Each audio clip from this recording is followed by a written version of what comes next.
hours of unrelenting attacks and counterattacks, K Company continues losing men, but valiantly fights on.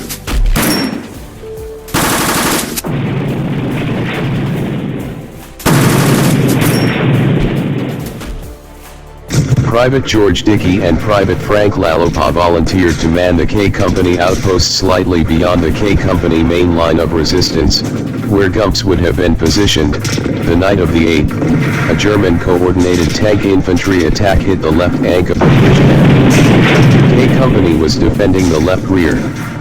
The tanks came up to the edge of the woods where the two soldiers were located and poured machine gun and 88mm fire into the woods, then proceeded east along the left flank of the Bridgehead.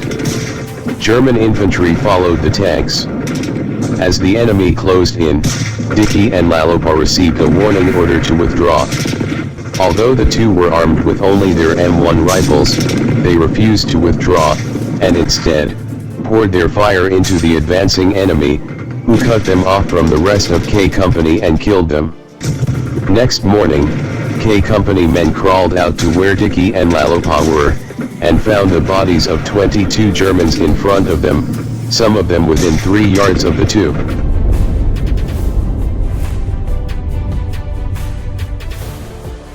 Sergeant Joseph Capehart of K Company, on the night of 8 September, took over a machine gun whose gunner had been killed, and despite bursts of 20mm and machine gun fire that actually came so close to his body that it shredded his clothes, continued to man the gun and maintain a murderous rate of fire upon the advancing enemy. Most of his squad was wounded, and he single-handedly repulsed 2 other counterattacks with machine gun fire. Although wounded, he maintained his machine gun post for 36 hours until relieved by another squad. Rifle in E Company voluntarily gave up their foxholes to machine gunners who came to reinforce them, and dug new ones for themselves. The Germans simply formed up in line almost shoulder to shoulder and attacked, wave after wave, piling dead upon dead. One man organized a runner system and a litter system, kept his men disciplined and encouraged in the face of tank attacks, organized and placed bazooka teams to meet the tanks. So many officers were wounded and killed because they would not stay in foxholes but had to be up and moving around, checking on positions. In addition to Lieutenant Drake, Lieutenant Matthew Wirtz of F Company, Lieutenant Stephen Lowry, Company K, and Lieutenant John Hilliard, Executive Officer of K Company, were killed. All the other Rifle Company officers were wounded.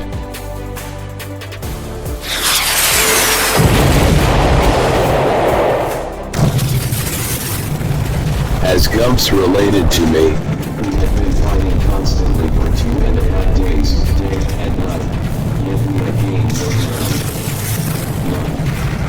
The Germans just kept coming and the artillery from the fields was non-stop. Now we were pinned down, blasted to the river, and more reinforcements were coming. I was just firing my machine gun constantly. At one point we took turns pissing on the barrel and the mechanism of my machine gun in order to fuel it.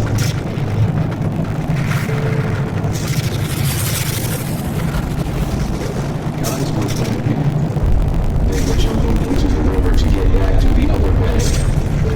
But the river was deep, and the current was too fast. They just couldn't swim quick enough. I could see so many of them being carried downstream and drowned.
when it appeared certain that a bridge could not be established, that sizable reinforcement was not possible, and that the battalion was gradually being cut to pieces by continual enemy fire.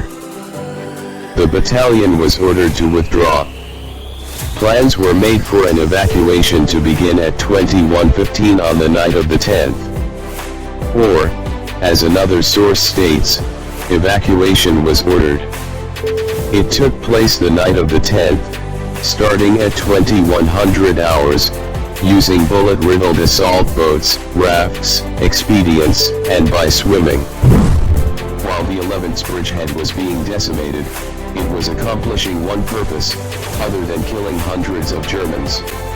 It made possible a crossing of the 1st Battalion, 10th Infantry, at a site 3,000 yards farther south. The 11th Bridgehead drew the German artillery.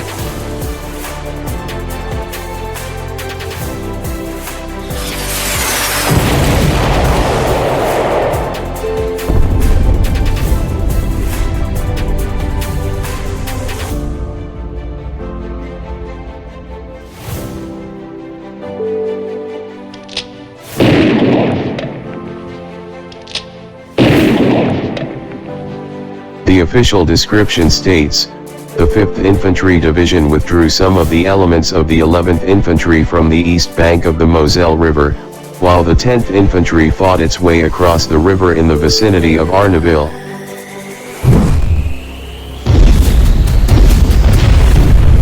Back to the regimental history story, the artillery, which would be firing defensive fire around the Bridgehead area as usual up to that time, would increase in intensity and would start with the town of Dornot and fire across the river, combing the woods and continue up the hill to the ford. The purpose was to kill the Germans who undoubtedly would close in on the evacuating Bridgehead forces.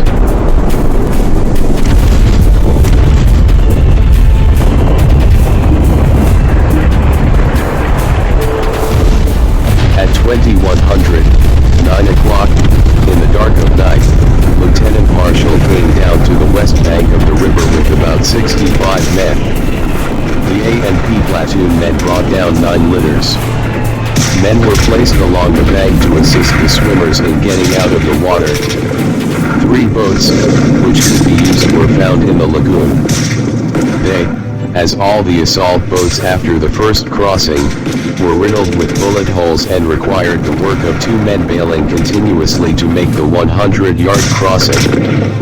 Ropes were attached to each end of the assault boat so that the boats could be pulled back and forth across the river by boat teams on each bank. On the west bank, 2 teams of 5 men each were required for each boat. When the evacuation started and the 3 boats reached the far shore, too many evacuees crowded into the boat and it was swamped. One of the other 2 boats made 4 trips and the other made 3 trips. Engineers brought down 4 rubber sausages with hand ropes attached. On the far shore, in addition to the boats, men used all sources of expedients to help them float. Empty water cans were used, as were empty ammunition cans. One man even blew up 2 contraceptive devices, stuck them in his shirt, and got across by swimming and floating. Many swam across in the cold water. A few drowned. Many were saved from drowning. Many pulled themselves over on the ropes attached to the boats. There were many deeds of heroism. Settled to its normal depth and current. Infantrymen across the Moselle as a quarter-ton truck carried wounded men to the rear.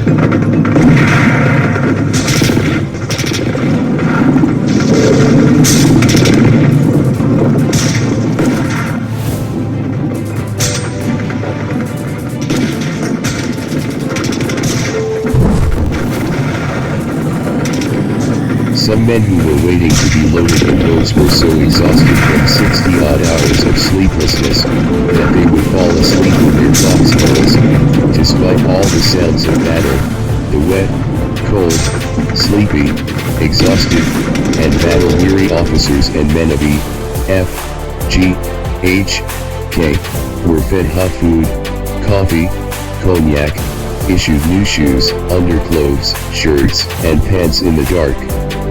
Those were the essentials.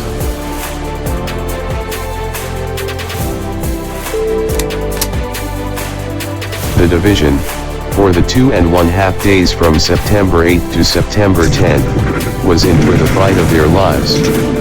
The objective of the river crossing operation was to get across quickly and economically, then, expand the Bridgehead area to secure sufficient terrain to protect the rest of the command as it completed the crossing. But, the Germans recognized that the fight would soon be for the homeland, and that a good job here, at Metz and the other ports, might prevent that. Gumps and Company K had crossed into the Bridgehead on September 8. At 5 o'clock, Company K was ordered to cross at Dornot. About 1.5 platoons of Company K were across at 5:45. The night air was filled with cries for medics. So, after 60 hours of constant combat, Gumps and K Company were forced to return across the river.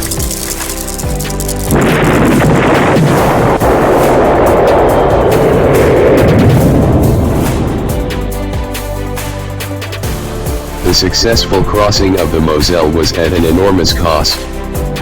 Perhaps the following table indicates where the phrase "the muddy, bloody Moselle" comes from. The regiment lost heavily in the 60 hours of constant combat. In addition to the numbers in the table, a large number of men were evacuated for exhaustion and battle fatigue, or what is currently called PTSD. As an example of the importance of combat experience, K Company received 40 new replacements in August, twice as many as any other company. That is 40 soldiers of the approximately 150 in the company.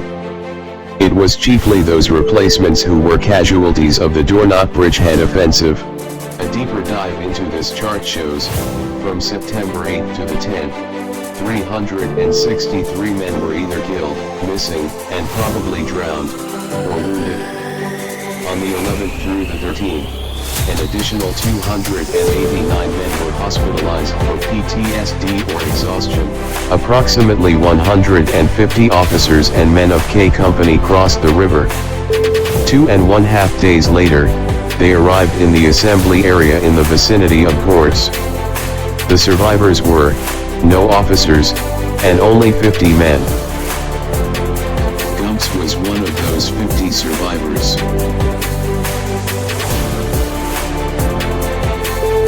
In final analysis, small unit infantry tactics were executed in a better manner than the enemy. Primarily, due to individual initiative of the individual soldier, and the effectiveness of company-grade leadership. Individual acts of heroism and leadership often meant the differences in annihilation and success.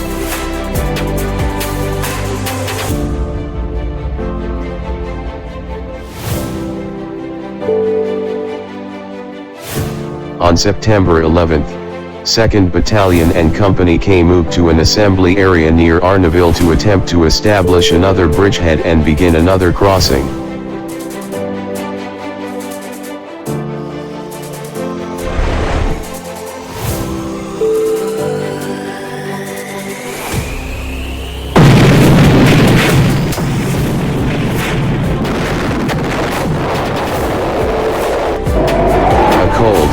Driving rain began during the night of 12 to September 13.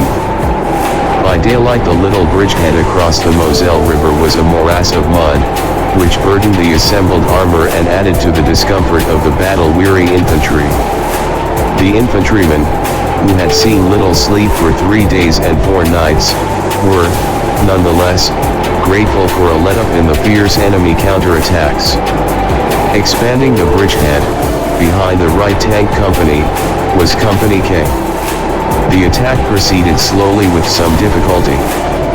It was not until about 3 o'clock that Company K was established on its portion of Hill 396, but this meant that the dominant terrain feature in the vicinity of the bridgehead was at last in American hands. Engineers hauling bridging equipment in the flooded areas of the Moselle River. The flooded rivers and smaller streams made the task of bridging extremely difficult during this period of the fighting along the German frontier.